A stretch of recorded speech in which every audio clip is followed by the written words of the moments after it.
Thank you, please. Thank you. Could you double check the envelope? Was a little pissed about a couple things, but look, it all worked out in the end. Past number of years, there've been a few that have been circling about and that sort of thing. But again, this is interesting. He's 82, a living legend of cinema.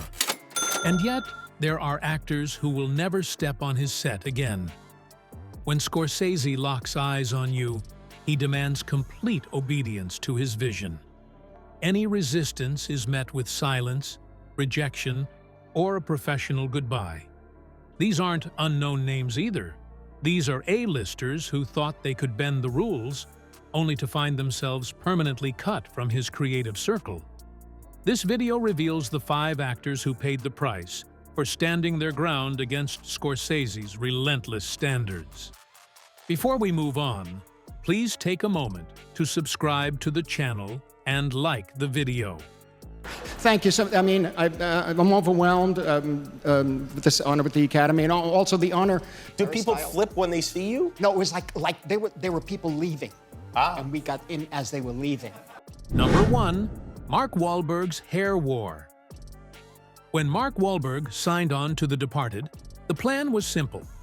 His character wasn't the star, but he was meant to crackle with energy and disappear before overstaying his welcome. The problem started before cameras even rolled. Wahlberg had just come off another project, and thanks to that schedule, he showed up to Scorsese's set with long extensions he couldn't remove overnight. For an actor known for blending into gritty, working-class roles, the look was more rock star than police sergeant. Scorsese took one look and made his position clear. The hair had to go. Wahlberg pushed back, unwilling to let go of it so quickly after weeks of preparation for the other film. In his mind, he could make it work. But for Scorsese, hair wasn't a detail. It was part of the film's rhythm and texture. He demanded total precision, right down to appearance, and this wasn't up for debate. Later, Wahlberg retold the story with equal parts frustration and disbelief, admitting that the headbutting never really went away. Still, once production moved forward, his performance broke through the noise. The film became a massive hit and earned him an Oscar nomination. Yet, despite the success, there was no follow-up call. That single clash over control sealed their collaboration as a one-time event, quietly closing the door for good. Number 2, James Caan's abandoned project. In the 1970s, James Caan was riding high.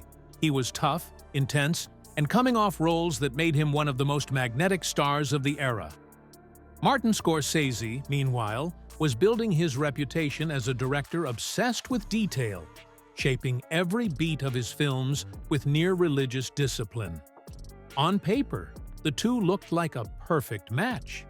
Caan brought raw power, Scorsese brought precision, and together, they could have created something unforgettable.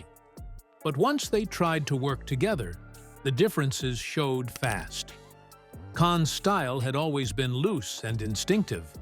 He thrived when a scene felt like it was happening in real time, throwing in a line here or a pause there, letting the energy define the performance. Scorsese had no patience for that. Every move mattered. Every pause was measured.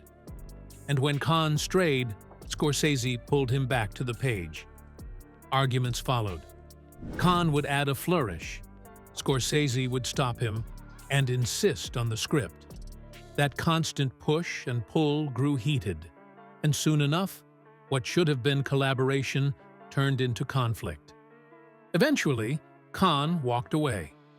The film they started never found its footing, and instead of being remembered as a classic, it faded into nothing. Years later, Caan summed it up simply: "We had different languages." For two men at the height of their power, that was enough to end things before they truly began. Number 3, Julia Roberts walks away. In the early 1990s, Hollywood's biggest star was Julia Roberts. Coming off a string of box office hits, she was the kind of name that could shape any project around her.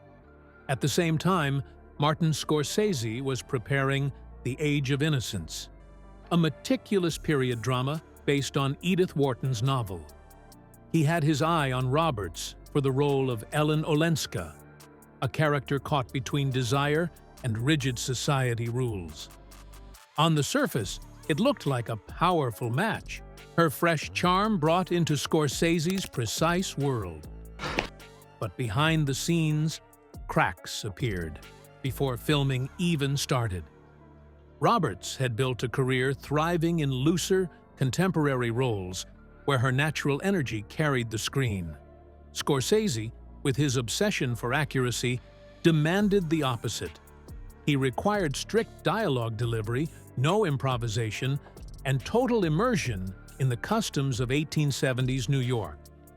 That meant heavy costumes, endless rehearsals, and repeating lines until spontaneity vanished. For Roberts, the process felt suffocating. What began as curiosity soon became frustration. She longed for freedom in her performance, but Scorsese only tightened the boundaries.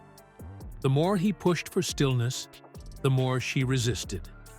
Finally, Roberts stepped away from the project altogether. Michelle Pfeiffer replaced her, locking the role. Come and see me someday. Kind of hieroglyphic world. Not observe this rule. I want you to talk to me about May. I think he's the dullest man I ever met. But he seems to be admired here. And Roberts never got another chance with Scorsese. For a director who values control above all, one misalignment was enough to close the book forever. Number 4, Winona Ryder couldn't connect. Winona Ryder was just stepping into a very different kind of role when she agreed to play May Welland in The Age of Innocence.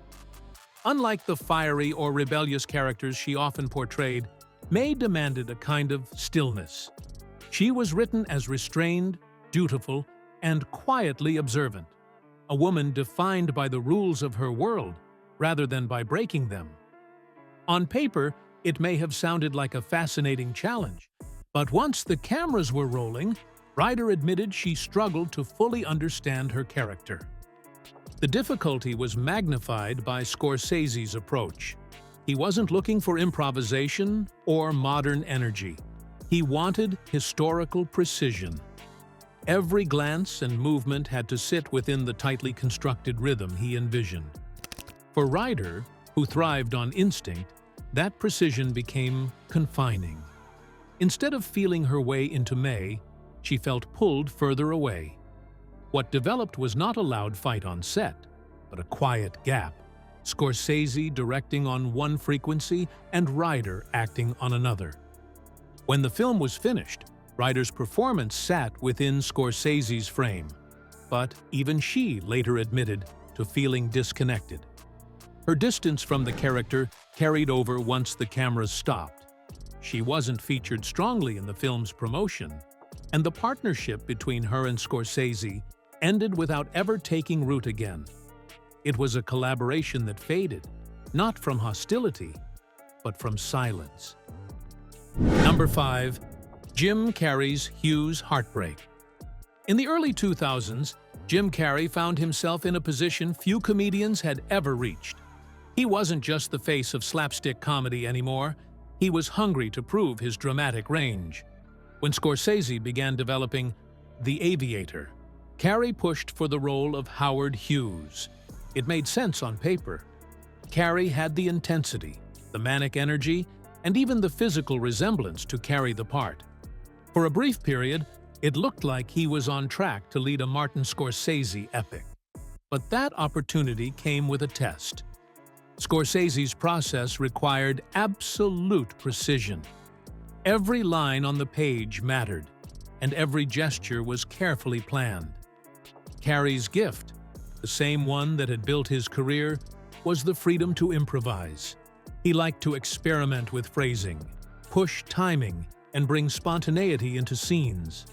That didn't mesh with Scorsese's approach.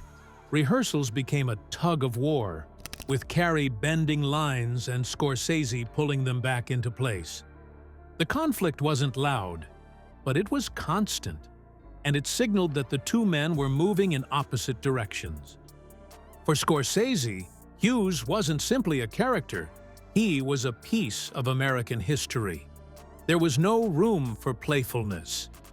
Eventually, the role went to Leonardo DiCaprio, who embraced Scorsese's structure and helped carry the film to acclaim.